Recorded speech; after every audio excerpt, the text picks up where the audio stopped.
त्याचा पाठपुरावा करण्याचं काम आपल्याला करायचंय। त्याच्यासाठी तुमच्या समोर उभा राहिलेलो आहे। विशेषतः तुम्हा सर्वांना बरोबर घेऊन 3 महिने 3 दिवसामध्ये आपण हनुमानरायांचं मंदिर उभा केलं आणि त्या पायाभरणीचा कळस या सर्व आपल्या महिलांनी उभा केला। म्हणजे रंगरंगोटीचं काम खऱ्या अर्थानं या महिलांनी केलं।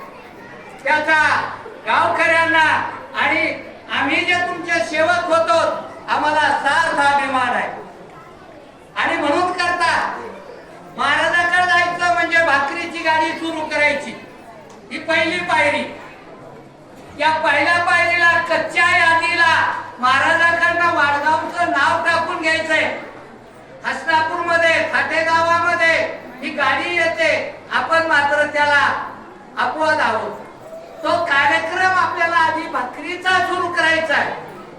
नंतर आज अखंड भारतामध्ये, महाराष्ट्रामध्ये तर आहे, अखंड भारतामध्ये न भूतो न भविष्यती अशा प्रकारची जी माऊलीची मूर्तीचं काम चाललेलं आहे, त्या कामाला पूर्ण फुलाची पाकळी म्हणून आपल्या वाडगावचं कमीत कमी 1 ते सव्वा लाख रुपयाचं बंद पाकिट आधी माऊलीच्या पायावर ठेवायचं आणि नंतरच आपल्याला अखंड हरिनाम सप्ताहाची तारीख द्यायची।